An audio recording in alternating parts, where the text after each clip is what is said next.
উনি সফরে বেরিয়েছেন হাদিস কালেকশনের জন্য। প্রচন্ড শীতের রাত, উনি মাগরিবের নামাজ, এশারের নামাজ পড়ে একটা মসজিদে শুয়ে পড়লেন, আর শুয়ে শুয়ে হাদিস পড়তেছেন। কি পড়তেছেন? কথা বলেন। আর মনে মনে ভাবলেন রাতটা মসজিদে কাটায় দেই, ফজরের নামাজ পড়ে আবার বেরোবো। কিন্তু দারোয়ান এসে বলে মসজিদে থাকতে পারবেন না, ওঠেন। দারোয়ান আছে না, কথা কন। আহমদ ইবনে হাম্বল বললেন আমি শুধু রাতটা থাকতে চাই, আমি তো ফজরেরও মুসল্লি, ফজর নামাজ পড়বো তো এই মসজিদে, আমার থাকতে দাও। দারোয়ান তো দেয় না, কেন? মসজিদে থাকার জায়গা না, যান মিয়া। উনি যে আহমদ ইবনে হাম্বল এটা চিনে নাই, থাকতে দেয় না। কি করবে এখন? উনি কাঁথা গুছিয়ে হাদিসের কিতাব নিয়ে কাঁধের মধ্যে ব্যাগ নিয়ে মসজিদ থেকে বেরোয় গেলেন। কি আর করবেন, প্রচন্ড শীত, আর কাঁপতেছেন, বুড়ো মানুষ। পথিমধ্যে দেখলেন বাজার, বাজার একজন খাব্বাজ, শাবুন খাব্বাজ, যুবক রুটি বিক্রেতা। সে রুটি বিক্রি করে, চুলার মধ্যে রুটি সেকে। সে যে সালাম দিল আসসালামু আলাইকুম, যুবক বলে ওয়ালাইকুম আসসালাম। আহমদ ইবনে হাম্বল বলে যুবক আমার যাওয়ার জায়গা নেই, সফরে বেরিয়েছি, খুব শীতে কষ্ট পাচ্ছি, রাতে যদি তোমার এই চুলা থেকে একটু আগুন পোহাই কোনো সমস্যা? যুবক বলে না না সমস্যা না, আহলান ওয়া সাহলান, খোশ আমদেদ, আসেন আসেন, আপনি আগুন পোহাইলে আমার সমস্যা কি? সুবহানাল্লাহ পড়েন। আল্লাহ শুকরিয়া করে উনি বসলেন আর আগুন পোহাচ্ছেন। আর খেয়াল করলেন যুবক রুটি বানায় আর পরে আস্তাগফিরুল্লাহ, রুটির দলা বানায় পরে আস্তাগফিরুল্লাহ, খামির বানায় আর পরে আস্তাগফিরুল্লাহ, রুটি নিয়ে উনুনের ভিতরে চুলার ভিতরে সেকা দেয় আর পরে আস্তাগফিরুল্লাহ। দোকানদারের কাছে কেউ আসলেই সে রুটি দেয় আর পরে আস্তাগফিরুল্লাহ। ক্রেতার কাছ থেকে টাকা নিয়ে ক্যাশ বক্সে রাখে আর কি পড়ে? আবার রুটি বানানো শুরু করে আর কি পড়ে? খালি এইটাই পড়তেছে। ইমাম আহমদ ইবনে হাম্বল তো অবাক, কিরে এটা আবার কেমন যুবক, খালি আস্তাগফিরুল্লাহ। উনি প্রশ্ন করলেন যুবক ঘটনা কি? আসার পর থেকেই তোমার দেখতেছি তুমি রুটি বানাও, রুটি বিক্রি করো আর পড়ো আস্তাগফিরুল্লাহ, মালাকা ইয়া শাবাব। যুবক বলে আস্তাগফিরুল্লাহ আমার সবচেয়ে বেশি পছন্দের আমল, আমি সব সময় আঠার মতো ইস্তেগফারের সাথে লেগে থাকি আর সব সময় পড়তে থাকি আস্তাগফিরুল্লাহ, আর এর বদৌলতে আল্লাহ আমারে মুস্তাজাবুদ দাওয়া বানিয়ে দিয়েছে। আহমদ ইবনে হাম্বল তো অবাক, আনতা মুস্তাজাবুদ দাওয়া, তুমি মুস্তাজাবুদ দাওয়া, রুটিওয়ালা। আমি এত বছর হাদিস পড়াই, আমিও তো মুস্তাজাবুদ দাওয়া না, আর তুমি রুটি বেচো বাজারে, তুমি মুস্তাজাবুদ দাওয়া, তুমি দোয়া করলে সব কবুল হয়ে যায়। যুবক বলে না আনা মুস্তাজাবুদ দাওয়া, আমি আমার জীবনে যত দোয়া করেছি কবুল করে নিয়েছে কে? সব দোয়া কবুল করে নিয়েছে আল্লাহ, একটা দোয়া ছাড়া। কয়টা? আহমদ ইবনে হাম্বলের কৌতূহল, কিউরিসিটি আরো বেড়ে গেল। কি? সব দোয়া কবুল হয়েছে একটা দোয়া ছাড়া। মাযালিকা দুআ ইয়া শাব, কি সেই দোয়া? যুবক এবার বলতে শুরু করলো আমার জীবনে যে দোয়াটা আল্লাহ কবুল করে নাই সেটা হচ্ছে আমি আল্লাহর কাছে অনেক চেয়েছি, অনেক দোয়া করেছি যে আল্লাহ, শুনেছি এই জামানার সবচেয়ে বড় মুহাদ্দিস, তার নাম নাকি ইমাম আহমদ ইবনে হাম্বল। আল্লাহ তোমার কাছে আমার চাওয়া আমি যেন এই ইমাম আহমদ ইবনে হাম্বলরে দেখে মরতে পারি, আমি যেন ইমাম আহমদ ইবনে হাম্বলের হাতে হাত রেখে মুসাফা করতে পারি আর তার কপালে একটা চুমু এঁকে দিতে পারি। আহমদ ইবনে হাম্বল আবেগপ্রবণ হয়ে গেলেন, চোখের পানি ছেড়ে দিলেন, বললেন যুবক তোমার এই দোয়াটাও কবুল হয়ে গিয়েছে। আহমদ ইবনে হাম্বলের দেখা আর সাক্ষাৎ পাওয়ার জন্য আহমদ ইবনে হাম্বলের বাড়িতে তোমার যাওয়ার দরকার নাই, আহমদ ইবনে হাম্বল তোমার দরবারে ছুটে এসেছে। আনা আহমদ ইবনে হাম্বল মুহাদ্দিসুদ দাহর, আমি নিজেই আহমদ ইবনে হাম্বল। যুবক চোখের পানি ছেড়ে দেয়, আহমদ ইবনে হাম্বল চোখের পানি ছেড়ে দেয়। যুবক চিৎকার মেরে ইমাম আহমদ ইবনে হাম্বলকে জড়িয়ে ধরে, হাতে হাত রেখে মুসাফা করে, কপালের মধ্যে চুমু খায় আর আল্লাহর শুকরিয়া করে বলে ও ইমাম, আসলে এই দোয়াটাও আল্লাহ আজকে কবুল করে নিল। বিশ্বাস হয়? সবসময় ইস্তেগফার পড়লে আপনার দোয়াগুলোর এইভাবে কবুল করে নিবে কে? এই পাঁচটা জিনিস পাবেন সবসময় যদি ইস্তেগফারের সাথে লেগে থাকেন। রাজি আছেন তো? এজন্য বিশ্বনবী সব সময় নামাজে সালাম ফিরানোর পরে পড়তেন আস্তাগফিরুল্লাহ। কি পড়তেন?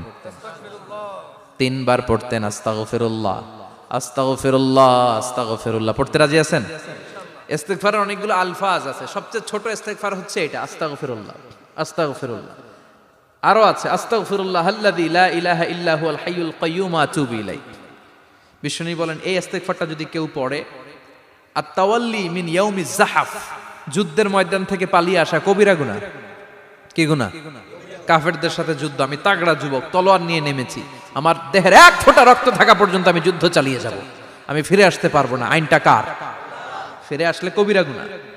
বিশ্বনবী বলেন যুদ্ধের ময়দান থেকে ফিরে এসেছে এরকম কবিরা গুনাহ অবলম্বনকারীও যদি আস্তাগফিরুল্লাহ আল্লাযী লা ইলাহা ইল্লা হুয়াল হাইয়ুল কাইয়্যুম ওয়া আতুবু ইলাইহি পড়ে, ওই কবিরা গুনাহকারীকেও ক্ষমা করে দিবে কে? পড়তে রাজি আছেন তো? আবার সাইয়েদনা আবু বকর বললেন, ইয়া রাসূলুল্লাহ আল্লিমনি দুআআন আদউ বিহি ফি সালাতি, এমন দোয়া আপনি আমারে শিক্ষা দেন যেই দোয়াটা আমি নামাজে পড়তে পারি। বিশ্বনবী বললেন, পড়ো আল্লাহুম্মা ইন্নী যালামতু নাফসি যুলমান কাসীরান ওয়া লা ইয়াগফিরুয যুনুবা ইল্লা আনতা ফাগফিরলি মাগফিরাতাম মিন ইনদিক ইন্নাকা আনতাল গফুরুর রহিম। সুবহানাল্লাহ পড়েন। এটাও ইস্তেগফার। আমরা এটার বলে দোয়া মাসুরা, সালাম ফেরানোর আগে পড়ি না? যেখানেই ক্ষমা চাওয়ার কথা আছে ওইটারই কি বলে? ইস্তেগফার। আল্লাহুম্মা ইন্নী যালামতু নাফসি, আল্লাহ জুলুম করেছি, যুলমান কাসীরা, অনেক জুলুম, ওয়ালা ইয়াগফিরুয যুনুবা ইল্লা আনতা, তুমি ছাড়া এই গুনাহ ক্ষমা করার তো কেউ নাই। ফাগফিরলি মাগফিরাতাম মিন ইনদিক, তোমার দয়ায় আমারে ক্ষমা করে দাও। ইন্নাকা আনতাল গফুরুর রহিম, তুমি হলা ক্ষমাশীল। ঠিক কি না? এটাও ইস্তেগফার, এটাও পড়বেন। আর এই সব ইস্তেগফারের শ্রেষ্ঠ ইস্তেগফারের নাম সাইয়্যিদুল ইস্তেগফার। যত ইস্তেগফার হতে পারে এর মধ্যে সবচেয়ে শ্রেষ্ঠতম ইস্তেগফার নাম কি? কথা কন। বুখারীর বর্ণনা, শাদ্দাদ ইবনে আউস রাদিয়াল্লাহু তাআলা আনহু বর্ণনা করেন, এই সাইয়্যিদুল ইস্তেগফার দিনের বেলা যে পড়বে ওই দিনে মারা গেলে সে জান্নাতি। এই সাইয়্যিদুল ইস্তেগফার রাতের বেলা যে পড়বে ওই রাতে যদি ইন্তেকাল হয় ওই লোকটা জান্নাতি। মুখস্থ আছে না? কার কার মুখস্থ হাত তুলেন। মাশাআল্লাহ, তাবারাকাল্লাহ, মাশাআল্লাহ, মাশাআল্লাহ। আর যাদের নাই তাদের হোমওয়ার্ক, তাদের আল্লাহুম্মা আনতা রাব্বি লা ইলাহা ইল্লা আনতা খালাকতানি ওয়া আনা আবদুক ওয়া আনা আলা আহদিকা ওয়া ওয়া'দিকা মাস্তাতা'তু আউযু বিকা মিন শাররি মা সানা'তু আবুউ লাকা বিনি'মাতিকা আলাইয়া ওয়া আবুউ লাকা বিযামবি ফাগফিরলি ফাইন্নাহু লা ইয়াগফিরুয যুনুবা ইল্লা আনতা। সুবহানাল্লাহ পড়েন। আজকে রাতে পড়ছেন, মারা গেলে জান্নাতি। চিল্লায় পড়েন না আল্লাহু আকবার। এজন্য বিশ্বনবী বলেন আমার আগের গুনাহও মাফ, পরের গুনাহও মাফ, তারপরেও প্রতিদিন আমি 70 বার তওবা ইস্তেগফার পড়ি। আজকে থেকে পড়তে রাজি আছেন তো? বেশি বেশি ইস্তেগফার পড়া যাবে না? একটু প্রাণ খুলে দিল খুলে আওয়াজ করে পড়েন তো আস্তাগফিরুল্লাহ। আর জোরে পড়েন আস্তাগফিরুল্লাহ। আবার সবাই পড়েন আস্তাগফিরুল্লাহ। সব সময় তওবা ইস্তেগফার যারা পড়ে তাদেরকে পছন্দ করে কে? সব সময় জিকির করে করে জিহ্বাটারে যারা ভিজিয়ে রাখে তাদেরকেও পছন্দ করে কে? আল্লাহ বলেন ওয়াজকুর রাব্বাকা ফি নাফসিকা তাদাররুআন ওয়া খীফাতান ওয়া দুনাল জাহরি মিনাল কওলি বিল গুদুবি ওয়াল আসাল ওয়া লা তাকুম মিনাল গাফিলিন। সুবহানাল্লাহ পড়েন। আল্লাহ বলেন ওয়াজকুর রাব্বাকা ফি নাফসিক, আল্লাহরে মনে মনে ডাকো। তাদাররুআন ওয়া খীফা, আল্লাহর জিকির করতে আল্লাহ বলেছেন ফি নাফসিক। বুঝতেছেন না অর্থ? ফি নাফসিকা, মনে মনে আল্লাহর জিকিরটা করো। তাদাররুআন ওয়া খীফা, তাদাররুআন মানে বিনয়ের সাথে, with full of humility, submission and humbleness, বিনয়ের সাথে আল্লাহরে ডাকো। ওয়া খীফা, গোপনে গোপনে ডাকো। দুনাল জাহারি মিনাল কওল, চিৎকার চেঁচামেচি করে ডেকো না। কার কথা? আওয়াজ করে জিকির করো না। এই যে আমরা মাহফিলে লা ইলাহা ইল্লাল্লাহর জিকির করে, এটা তালিমান। উদ্দেশ্য কি? তালিমের জন্য আওয়াজ করে জিকির জায়েজ আছে, কিন্তু ব্যক্তিগত জিকিরের যে ইবাদতটা এটা আস্তে আস্তে হইতে হবে, এটা ভদ্রভাবে হতে হবে, চিল্লাচিল্লি করে নয়। আবার তালিমের জিকির ওইটাও ভদ্রভাবে। ইন্নাল্লাহা জামিল ইউহিব্বুল জামাল, আমার আল্লাহ সুন্দর, আমার আল্লাহর জিকিরের মধ্যেও সৌন্দর্য আছে না নাই? কিন্তু এদেশে জিকিরের ভেতরে লাফালাফি আছে না নাই? বেশি না কম? কি বসেন বসেন, হ্যাঁ বসে যান তো, অনেক ধরনের আছে জিকির। হ্যাঁ বসেন বসেন, বসে যান। হ্যাঁ হাইবার আলী, এটা কি আবার জালালি? তো এই যে ইন্নাল্লাহা জামিল ইউহিব্বুল জামাল, আমার আল্লাহ সুন্দর, আমার আল্লাহর জিকিরের মধ্যেও সৌন্দর্য আছে না নাই? তালিমের উদ্দেশ্যে সবাই মিলে জিকির করা যায়, কিন্তু চিল্লাফাল্লা করা যাবে না, লাফালাফি করা যাবে না, মাথা ডানে বায়ে ঝোলানো যাবে না, ঠিক কি না? কিন্তু লাফালাফির জিকির আছে না নাই? লাফাইতে লাফাইতে, হ্যাঁ, গাছের আগায় বাঁশের আগায়, আবার যিনি জিকির পরিচালনা করে ওনার কান্দে যাই ওঠে, আছে না নাই? বিশ্বনবী সাহাবাদের নিয়ে জিকির করছেন, সাহাবারা লাফাতে লাফাতে খেজুর গাছের আগায়, হাদিসে আছে না এটা? বিশ্বনবী সাহাবাদেরকে নিয়ে জিকির করছেন, লাফাতে লাফাতে আবু বকর বিশ্বনবীর কান্দের উপরে, আছে হাদিসে আছে। এটা জিকির নয়। কি সুন্দর দেখেন, ইসলাম বুঝা কত সহজ। ওয়াজকুর রাব্বাকা ফি নাফসিকা তাদাররুআ ওয়া খাইফা, গোপনে জিকির করো, ভদ্রতার সাথে বিনয়ের সাথে জিকির করো। ওয়ালা তাকুম মিনাল গাফিলিন দুনাল জাহারি মিনাল কওল, চিৎকার চেঁচামেচি করে জিকির করো না। যারা চিকফাল দিয়ে হই হই হই হই করে, আছে না? হই হই হই হই হই হইয়ের ভিতরে আল্লাহর নাম আছে, হ্যাঁ? এই যে হুই হাই হুই হাই এই স্টাইলের যে জিকির, এটার ভিতরে আমার আল্লাহর নাম আছে? আল্লাহর নাম যদি না থাকে ওইটা জিকির হবে? কথা বলেন। বিষ্ণু বললেন, খবরদার, চিৎকার চেঁচামেচি করে লাফালাফি করে যারা জিকির করে এরা মনে করে আল্লাহ কানে শোনে না। কথা বলেন। আপনি গোপনেও আল্লাহর ডাকলে আপনার ডাকে সাড়া দিবে কে? এজন্য রাব্বুল আলামিন বলেন, ফাযকুরুনি আযকুরকুম ওয়াশকুরুলি ওয়ালা তাকফুরুন। বান্দা আমার জিকির তোমরা করো, আমিও তোমাদের জিকির করব, ঠিক কি না? আমরা যদি আল্লাহর জিকির করি আমাদেরও জিকির করে কে? সুবহানাল্লাহ কইবেন না? আমরা আল্লাহর জিকির করে, আল্লাহ নাকি আমাদের জিকির করে, জানো তো না কথা এটা? আবার হাদিসে কুদসিতে আল্লাহ বললেন, ফাইন যাকারানি ফি নাফসি যাকারতুহু ফি নাফসি। আমার বান্দা যদি একা একা আমার জিকির করে, আমি আমার বান্দারে একা একা স্মরণ করি। ওয়া ইন যাকারানি ফি মালাইন যাকারতুহু ফি মালাইন খায়রিম মিনহু। এরকম মহা সম্মেলন করে যদি কেউ আমি আল্লাহর জিকির করে, আমি এর চেয়েও বড় মহা সম্মেলন ফেরেশতাদেরকে নিয়ে করে আমার বান্দারে স্মরণ করি। ওয়া ইন তাকাররাবা ইলাইয়া শিবরান তাকাররাবতু ইলাইহি যিরাআন। আমার বান্দা যদি আমার দিকে এক বিঘত আসতে চায়, আমি আমার বান্দার দিকে এক হাত এগিয়ে যাই। আমার বান্দা যদি আমার দিকে এক হাত আসতে চায়, আমি আমার বান্দার দিকে দুই হাত যাই। ওয়া ইন আতানি ইয়ামশি আতাইতুহু হারওয়ালা। আমার বান্দা যদি আমার দিকে হেঁটে হেঁটে আসতে চায়, আমি আমার বান্দার দিকে দৌড়ে দৌড়ে যাই। সুবহানাল্লাহ পড়েন। এজন্য বিশ্বনবী বলেন, লা ইয়াজালু লিসানুকা রাতবাম মিন যিকরিল্লাহ। আল্লাহর জিকির দিয়ে জিহ্বাটারে ভিজিয়ে রাখবা। কার কথা? চিল্লায় বলেন, কার কথা? সবসময় আল্লাহর জিকির করতে রাজি আছেন তো? সবচেয়ে শ্রেষ্ঠ জিকির বিশ্বনবী বললেন, আফদালুয যিকরি লা ইলাহা লা ইলাহা লা ইলাহা ইল্লাল্লাহু মুহাম্মাদুর রাসূলুল্লাহ সাল্লাল্লাহু। সবচাইতে শ্রেষ্ঠ জিকির লা ইলাহা, এর চেয়ে শ্রেষ্ঠ জিকির আছে? কথা বলেন।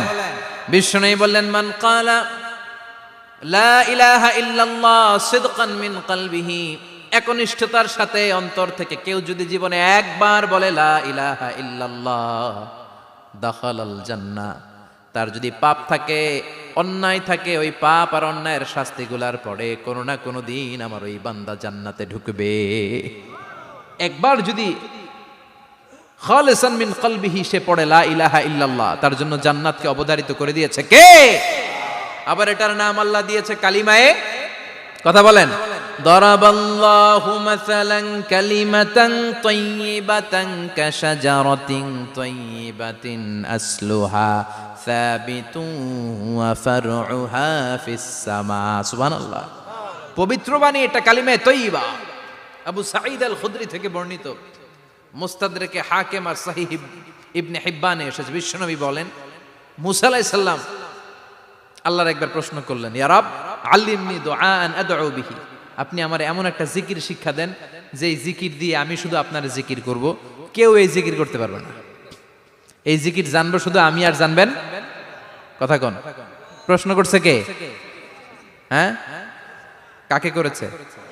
আল্লাহ এমন একটা জিকির শিখান যেই জিকির কেউ জানে না, আমি জানবো, আর ওই জিকির দিয়ে প্রাণ ভরে আপনারে ডাকবো। আল্লাহ বললেন, মুসা পড়ো লা ইলাহা লা ইলাহা ইল্লাল্লাহু মুহাম্মাদুর রাসূলুল্লাহ। মুসা আলাইহিস সালাম বললেন, আল্লাহ চাইলাম কি, কইলেন কি? লা ইলাহা তো জাতীয় জিকির, এটা তো আন্তর্জাতিক জিকির, এটা জানে না এমন কেউ নাই। এমনকি হিন্দু ভাইরাও জানে। কথা কন। আল্লাহ আমি তো চাইছিলাম এক্সক্লুসিভ, আমার জন্য স্পেশাল, এর চেয়ে সুন্দর আর কেউ জানবে না। এত সুন্দর একটা জিকির আপনি দিবেন, এটা আমি ডাকবো আপনারে আর আপনি শুনবেন। আল্লাহ বললেন, মুসা এর চেয়ে দামি আমার কাছে নাই। লাউ তাদউ লা ইলাহা ইল্লাল্লাহ ফি কাফা, লা ইলাহা রে যদি মুসা এক পাল্লায় রেখে দাও, ওয়াস সামাওয়াতু সাবউ ওয়াল আরদিন, সাত আকাশ সাত জমিন যদি আরেক পাল্লায় রেখে দাও, লা ইলাহা এক পাল্লায়, সাত আকাশ সাত জমিন আরেক পাল্লায় ওজন যদি দাও, লা রাজাহাত কাফাতু লা ইলাহা ইল্লাল্লাহ, মুসা দেখবা মুহূর্তের মধ্যে লা ইলাহা ইল্লাল্লাহর পাল্লা ভারী হয়ে গেছে। সাত আকাশ সাত জমিন এক পাল্লায়, শুধু লা ইলাহা ইল্লাল্লাহ আরেক পাল্লায়, মুহূর্তে লা ইলাহার পাল্লাটারে ভারী করে দিবে কে? এটা বিপ্লবী বাণী। আমরা এটার ভিক্ষার মধ্যে লাগাইছি। এখন ভিক্ষা করার সময় লা ইলাহা আছে না নাই? একটা টাকা দিয়া যান, আমি গরিব ইনসান আর সমান, একটা টাকা দিয়া যান, আমি গরিব ইনসান, আছে না নাই? জুমার নামাজের সময় ভিক্ষা করে, একটা টাকা দিয়া যান, আর লা ইলাহার জিকির লগে, আছে না নাই? এটা আমরা ভিক্ষার জিকির বানাইছি। এটা তো বিপ্লবী বাণী। এই বাণীর পক্ষে যারা, তারা ন্যায় আর সত্যের পক্ষে চিল্লায় বলেন ঠিক কিনা? এই বাণীতে যারা বিশ্বাস করে, তারা এক আল্লাহর সামনে মাথা নত করে দেয়। গোটা পৃথিবীর কোন শক্তির সামনে ওই মাথা নত হয় না। ঠিক কিনা? এই লা ইলাহা যারা আমরা মানি, আল্লাহ ছাড়া কারো সামনে মাথা নত করব? কোন শক্তি আমাদের মাথা নত করাতে পারে? এই কালেমার আন্দোলন যারা করে, তারা আল্লাহ ছাড়া পৃথিবীর কাউরে ভয় পায় না।